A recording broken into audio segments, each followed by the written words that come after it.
নামাজ কলমা তো ছেড়ে দিয়েছো, এর কারণ এটা নয় যে তুমি বেনামাজি। তোমার নামাজ কলমা ছাড়ার কারণ ভিন্ন।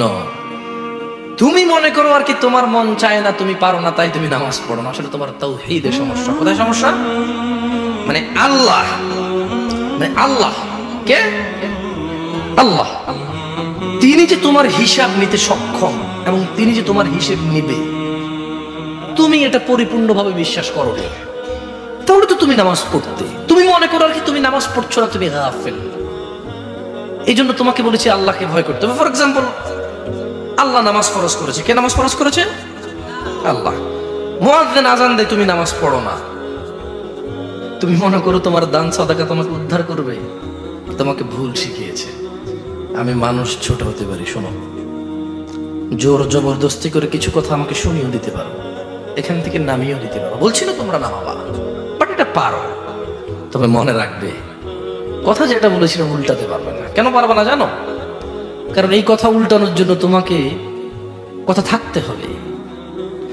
মনে রাখবে, তোমার দান সাদাকা ইজিবি হবে না।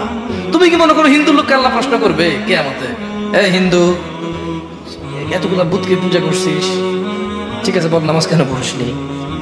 প্রথম মুশরিক। বুঝুনি মনে হয়? একটা স্কুল, এখানে আমি পড়ি না, আমার কি পরীক্ষা হবে? আমার কি পরীক্ষা হবে? বুঝে দিবে রেডি মনে হয়।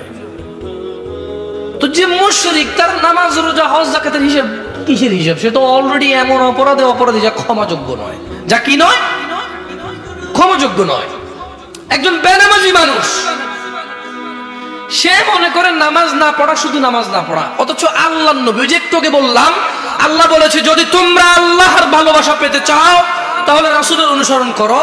রাসূল বলছে যে নিশ্চয়ই কাফের এবং মুশরিকের মধ্যে আর আমাদের মধ্যে পার্থক্য হচ্ছে নামাজ। তুমি তো গুরুত্ব, তুমি মনে করো নামাজ না পড়া। ওই যে তুমি খুঁজে পাও না মুসলমান কিভাবে শিরিক করে, এই যে নামাজ না ছাড়লে শিরিক হয়।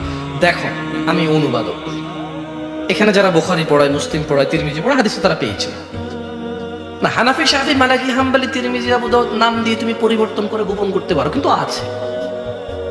ফয়সালা তো আল্লাহ করবে যে এইভাবে হয় নাকি সিস্টেম, ইসলামকে বিভক্ত করা এবং কিয়ামত দিবসে রাসূলের অনুসরণের বাইরে কোনো অনুসরণের হিসাব নেওয়া হবে কিনা, সেটা তো আল্লাহ ফয়সালা করবে।